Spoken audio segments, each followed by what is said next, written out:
ताड़ं णमो सिद्धाणं णमो आयडियाणं नमो अजायाणं नमो लोये सविसाहूणम्। ज्ञान समान न आन जगत में सुख को कारण, ये परमामृत जन्म जरा मृत रोग निवारण। तो मंगलाचरण से आप में से कुछ लोगों को समझ आ ही गया हुआ कि विषय क्या है। जी, विषय है शास्त्र अभ्यास की महिमा। तो अपन इन तीनों का सामान्य स्वरूप जान लेते हैं। पहले शास्त्र किसे कहते हैं, अभ्यास किसे कहते हैं और महिमा किसे कहते हैं। तो शास्त्र, जिनेन्द्र देव की वाणी को ही शास्त्र कहा जाता है। जिनेन्द्र देव की वाणी को ही शास्त्र कहते हैं। अब अभ्यास, अभ्यास को अपन उदाहरण के माध्यम से समझते हैं। जैसे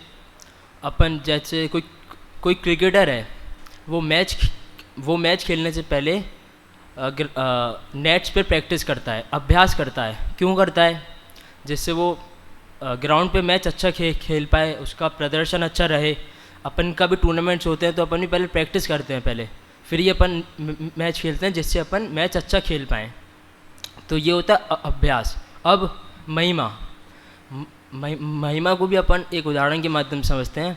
जैसे कोई धन का लोभी होता है, उसको किसकी महिमा आएगी? धन की महिमा आएगी, धनी की महिमा आएगी। ऐसे ही कोई खाने का लोभी है, उसको किसकी महिमा आएगी? स्वादिष्ट भोजन की महिमा आएगी, अच्छे पदार्थों की महिमा आएगी। ऐसे ही अगर कोई सच्चे आनंद का लोभी है, सच्चे सुख का लोभी है, तो उसको किसकी महिमा आएगी? उसको शास्त्र अभ्यास की ही महिमा आएगी। तो उसी शास्त्र अभ्यास को अपन समझते हैं। तो अपन से ज़्यादा शायद ही कोई और शास्त्र अभ्यास की महिमा समझता होगा। क्योंकि जिस स्मारक में हम पढ़ रहे हैं, अध्ययनरत हैं, वो मूल रूप से उसकी नींव शास्त्र अभ्यास ने ही रखी है। शास्त्र अभ्यास की वैसी रखी गई है। यहाँ से जो हज़ारों विद्वान निकल चुके हैं, उनका लौकिक चाहे पारलौकिक जीवन जो सुधरा है, वो किसकी वजह से सुधरा है? वो शास्त्र अभ्यास की वजह से ही सुधरा है। पूज्य गुरुदेव श्री का जीवन बदलने में जो निमित्त है, वो और कुछ नहीं, वो शास्त्र अभ्यास ही है। अपन लोग यहाँ पे अभी अध्ययन कर रहे हैं, चिंतन कर रहे हैं, अपन लोगों का जो जीवन बदल रहा है, फ्यूचर के लिए बदल रहा है, वो किसकी वजह से बदल रहा है? वो शास्त्र अभ्यास की वजह से ही बदल रहा है। तो शास्त्र अभ्यास अपन से अच्छा शायद ही कोई समझ पाएगा। तो शास्त्र अभ्यास को आगे समझाते हुए पंडित टोडरमल जी सम्यक ज्ञान चंद्रिका के प्रस्तावना में लिखते हैं, हे भव्य। क्या लिखते हैं? हे भव्य। वह शुरुआती हे भव्य से करते हैं। क्यों? क्योंकि उनको पता है जो शास्त्र अभ्यास कर रहा है वो निश्चित से भव्य ही होगा। जो भी शास्त्र अभ्यास कर रहा है, इतने ग्रंथ उनको जो अध्ययन कर रहा है, उसको जो अध्ययन कर रहा है वो निश्चित से भव्य ही होगा। कोई ऐसा ही जीव को नहीं मिलता शास्त्र अभ्यास करने को। फिर आगे शास्त्र अभ्यास की महिमा पंडित टोडरमल जी बताते हैं। दो चीज़ों के बारे में बात करते हैं। एक तो परंपरागत फल, दो फलों के बारे में बात करते हैं। एक तो परंपरागत फल और एक तात्कालिक फल। इसको अपन उदाहरण के माध्यम से समझते हैं। एक होती है इन्वेस्टमेंट, एक होती है ट्रेडिंग। इन्वेस्टमेंट क्या होता है? अपन ने पैसे इन्वेस्ट करे, कुछ भी इन्वेस्ट किया, निवेश किया, तो अपन लॉन्ग टर्म के लिए इंतज़ार करते हैं उसका कि इसका आगे जाके अपन को फल मिलता है। अभी नहीं मिलता, इंस्टेंट नहीं मिलता, आगे जाके फल मिलता है। तो ये तो हो गया परंपरागत फल। एक होता है तात्कालिक फल, वो अपन ट्रेडिंग के माध्यम से समझते हैं। एक होती है ट्रेडिंग। ट्रेडिंग में क्या होता है? अपन ने कुछ लगाया, पैसे लगाए तो और इंस्टेंट निकाल लिए, तो अपना इंस्टेंट ही प्रॉफिट हो जाएगा। तो ये होती है ट्रेडिंग। तो अपन ने परंपरागत के फल में क्या समझा? परंपरागत में अपन समझ लो, जैसे अब सबको क्या चाहिए? अपन सबको सुख चाहिए। सुख कहाँ है? सुख है मोक्ष में। तो अपन इन्वेस्टमेंट करेंगे, शास्त्र अभ्यास करते रहेंगे, अपनी सच्ची श्रद्धा से शास्त्र अभ्यास करते रहेंगे तो अपन निश्चित रूप से ही मोक्ष को प्राप्त होंगे। फिर कुछ लोग बोलते हैं ठीक है लॉन्ग टर्म के लिए तो ठीक है, पर इंस्टेंट भी तो कुछ फल चाहिए, हाल के हाल भी तो कुछ फल मिलना चाहिए अपन शास्त्र अभ्यास कर रहे हैं तो उसके लिए पंडित टोडरमल जी आगे 10 फल बताते हैं तात्कालिक फल के लिए, उसको अपन समझते हैं। तो पहला बताते हैं, क्रोधादि कषायों की तो मंदता होती है, अर्थात क्रोधादि कषायों की मंदता होती है। कषाय कितनी होती हैं? 4, क्रोध, मान, माया, लोभ। अपन पहले क्रोध को लेते हैं। जैसे अपन क्रिकेट खेलने गए या कोई भी खेल खेलने गए, अपने वहाँ बॉल लग गई, किसी ने बाय मिस्टेक मार दी, गलती से लग गई उससे, अपन को 2 मिनट को तो क्रोध आएगा। पर अगर अपन शास्त्र अभ्यास करते होंगे तो अपन को निश्चित ही ये दिमाग में आएगा कि नहीं यार, अपनी कर्म का उदय, उसकी क्या गलती, उस पर क्यों क्रोध करना। तो ये है अपना 2 मिनट में, 2 मिनट भी नहीं 2 सेकंड में अपना क्रोध चला गया, हल्के हल्की क्रोध चला गया, क्योंकि अपन शास्त्र अभ्यास करते हैं। ये है इसका।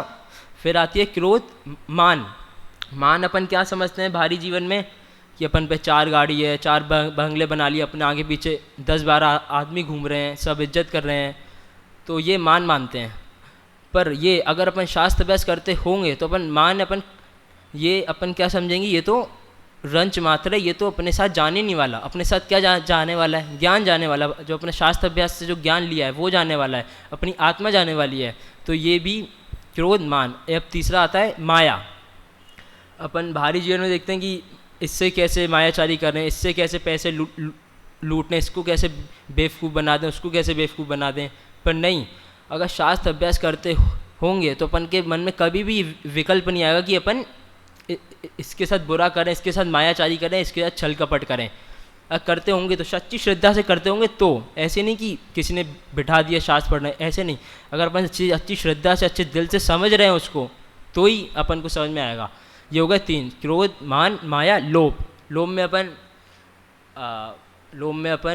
अपन चीज़ें इकट्ठी करते हैं कि ये भी मिल जाए, वो भी मिल जाए। तो अपन ने बहुत से ग्रंथों में पढ़ा भी है, परिग्रह नरक को ले जाती है। जो अपन परिग्रह करते हैं वो निश्चित ही नरक को ले जाती है। तो ये भी अपन शास्त्र अभ्यास किया तभी पता पड़ा कि अपन अगर परिग्रह करेंगे, लोभ करेंगे कि सब कुछ अब अपन का ये हो जाए, तो निश्चित रूप से नरक में ही जाएंगे, निश्चित रूप से नरक में जाएंगे। तो ये हो गया पहला पॉइंट हो गया, क्रोधादि कषायों की तो मंदता होती है। इसकी मंदता तो होती है, अपन ने चारों कषाय समझ ली। अब अपन दूसरे पॉइंट की ओर बढ़ते हैं। पंच इंद्रियों के विषयों में प्रवृत्ति रुकती है। पंच इंद्रिय के विषय, पंच इंद्रिय कौन कौन सी होती है अपन सबको ज्ञात है ही। पंच इंद्रिय में अपन ले लेते हैं रसना इंद्रिय ले लेते हैं।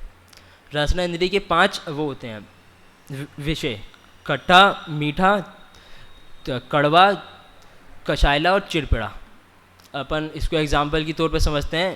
जैसे अपन भोजनालय गए, अपन ने देखा कि अच्छा खाना नहीं बना, चलो कुछ बाहर चल के खाते हैं।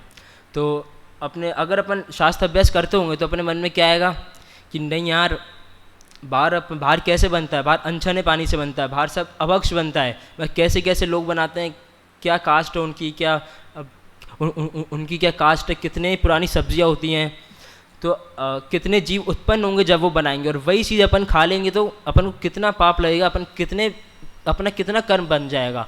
फिर अपन क्या सोचेंगे यहाँ पर ही खा लो, यहाँ कम से कम छने पानी का अच्छा भोजन तो बन रहा है। तो अपन पंचेंद्रिय विषय की प्रवृत्ति में रुकते हैं। ये हो गया अपना दूसरा इंस्टेंट फल, तत्कालिक फल। अब आते हैं अपन तीसरे फल की तरफ। अति चंचल मन भी एकाग्र होता है। अर्थात चंचल अर्थात उपयोग की स्थिरता ना होना। क्या? उपयोग की स्थिरता ना होना, इसको अपन चंचल कहते हैं। अपन बाहर देखें, अपन का मन चंचलित ही रहता है कि ये कर लो, वो कर लो, ये मूवी दिखाओ, वो मूवी दिखाओ। अब अपन इसके साथ घूमने चलते हैं, वहाँ चलते हैं, यहाँ चलते हैं। अगर अपन शास्त्र अभ्यास करेंगे, सच्ची श्रद्धा से शास्त्र अभ्यास करेंगे, तो अपना निश्चित ही मन चंचल नहीं होगा। तो अपन ये हो गया अपना तीसरा इंस्टेंट फल। अब आते हैं अपन चौथे फल की तरफ। हिंसादि 5 पाप नहीं होते। ये अपन पूर्व में समझे ही, तभी तीसरे फल में पांच इंद्रिय में प्रवृत्ति नहीं रुकती। उसी प्रकार ये भी है, हिंसादि 5 पाप नहीं होते। अपन शास्त्र अभ्यास करते टाइम ना हिंसा का भाव होता है, ना झूठ बोलने का भाव आता है, अथा कोई भी पाप करने का भाव नहीं आता। द्रव्य पाप से तो बचते ही हैं, साथ ही साथ पाप से भी बचते हैं अपन शास्त्र अभ्यास करते टाइम। और अपन को पता रहता है कि पांचों पाप में अब अगर अपन इनमें से कुछ भी करेंगे तो क्या फल मिलना है उसका, शास्त्र अभ्यास करने से पता पड़ा है वो भी। तो ये हो गया चौथा तात्कालिक फल। अब आते हैं पांचवें फल की तरफ। स्टोक अर्थात अल्प ज्ञान होने पर भी त्रिलोक के 3 काल संबंधी चराचर पदार्थों का जानना होता है। क्या मतलब? अल्प ज्ञान होने पर भी मतलब थोड़ा ज्ञान होने पर भी अपन कितनी सारी चीज़ें जान सकते हैं। पूरा मतलब पूरे 3 लोक को जान सकते हैं अपन। स्वर्ग का स्वरूप, नरक का स्वरूप, सुमेरु पर्वत का स्वरूप, अर्थात तीनों लोक का स्वरूप जान सकते हैं। अपन कोई नापने तो गए नहीं थे वहाँ पे कि स्केल से नाप लिया कि इतना स्वरूप है, अपन ने शास्त्र अभ्यास किया, उससे तो जानने को मिला, उससे जानने को मिला। तो ये भी बहुत अच्छा फल है। ये अपना हो गया 5वां तात्कालिक फल। अब आते हैं अपन 6ठे तात्कालिक फल की ओर। हे उपादेय की पहचान होती है। हे उपादेय की पहचान होती है अर्थात सही गलत की पहचान होती है, चाहे पारलौकिक जीवन में ले लो चाहे लौकिक जीवन में ले लो। पारलौकिक अपन 7 तत्व के माध्यम से समझते हैं। जैसे जीव उपादेय है, आश्रय बंध हे हैं, अजीव गे है और संवर निर्जरा मोक्ष उपादेय है। इसको अपन ने पारलौकिक दृष्टि से समझ लिया। और अपन को लौकिक दृष्टि से समझ सकते हैं कि अपन को इतना तो ज्ञान है ही कि क्या छोड़ने योग्य है, क्या मेरे लिए सही है, क्या गलत है, ये करूँगा तो मेरे साथ ये अच्छा होगा, ये करूँगा तो मेरी वो फ्यूचर बिगड़ेगा, ये होगा। अपन को इतना ज्ञात हो जाता है। ये भी शास्त्र अभ्यास करने से ही मिलता है, वरना जो नहीं करते वो तो भटकते रहते हैं। अपन को तो बहुत बड़ी वो अच्छी चीज़ मिल गई है। अपन आते हैं अब 7वें फल पे। 7वां जो इंस्टेंट फल है, तात्कालिक फल है। आत्मज्ञान सन्मुख होता है अर्थात ज्ञान आत्म सन्मुख होता है। क्या? आत्मज्ञान सन्मुख होता है। जो अपना स्वयं का ज्ञान है, जो अपन पर की तरफ लगा रखा है अभी, वो शास्त्र अभ्यास करने से अपनी तरफ आ जाता है। मतलब अपन अपने बारे में मतलब अपनी तरफ आ जाता है। अपना जैसे टीवी देखने का भाव होता है, ये अपन पर की सोच रहे हैं कि मैं ये कर लूँ, टीवी देख लूँ, मोबाइल चला लूँ, ये खाया हूँ, ये कर लूँ। तो ये सब शास्त्र अभ्यास करने से ये आत्मसन्मुख हो जाता है। पर से हटकर अपनी ओर लग जाता है। शास्त्र अभ्यास करने से पर से हटकर अपनी ओर लग जाता है। ये हो गया 7वां तात्कालिक फल। अब आते हैं 8वें तात्कालिक फल पे। अधिक ज्ञान होने पर आनंद उत्पन्न होता है। अधिक ज्ञान होने पर आनंद उत्पन्न होता है।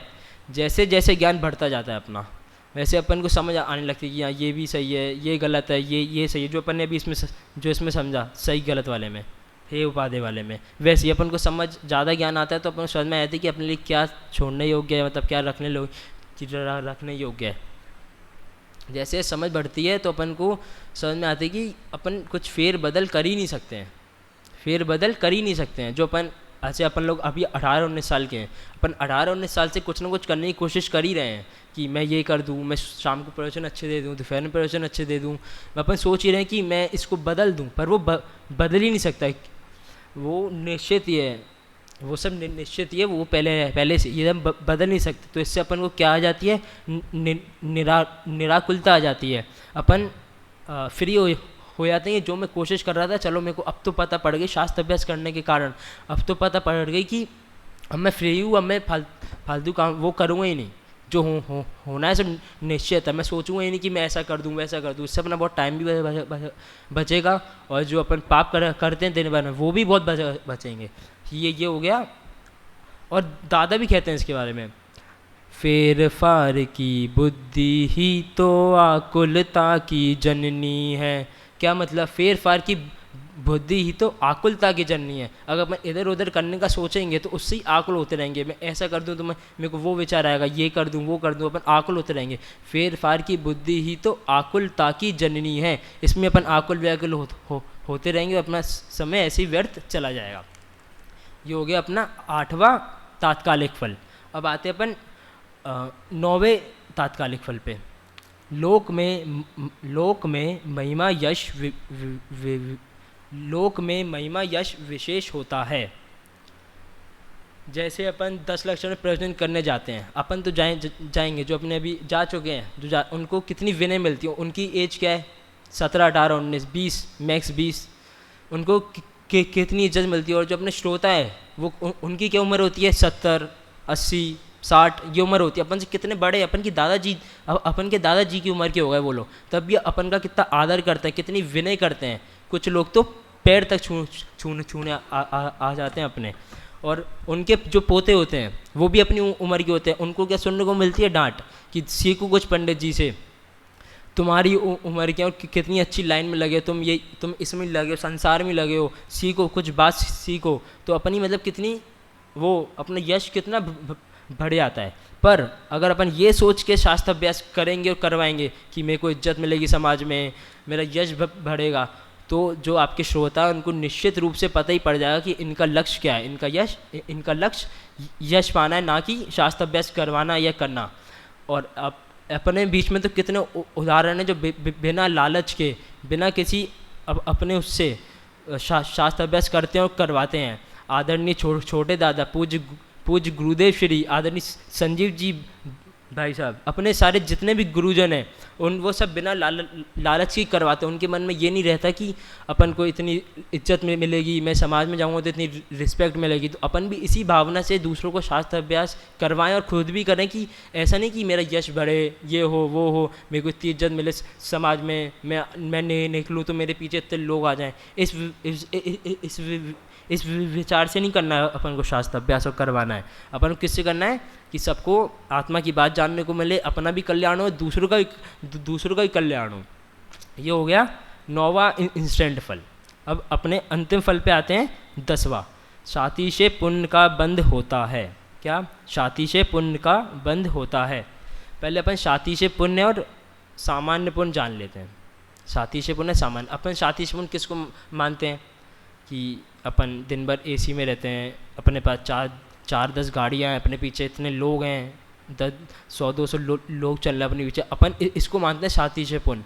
पर दादा एक उदाहरण देते हैं। दादा बोलते हैं जिसको तू ये साथी से पुण्य मान रहा है वो तो तिरंज चांदी को ही मिल जाता है। अपन तो कार खरीद के स्वयं ही चलाते हैं। वो तो जिसके घर जो कुत्ते बिल्ली पालते हैं वो तो कुत्ते बिल्ली तो पीछे बैठे रहते हैं, वो तो मस्त एसी की हवा खा के, और अपन कार चलाते हैं। उनने क्या किया है? उनने तो वो तो ना कुछ कर रहे हैं, ना पैसे कमा रहे हैं, ना कुछ कर रहे हैं।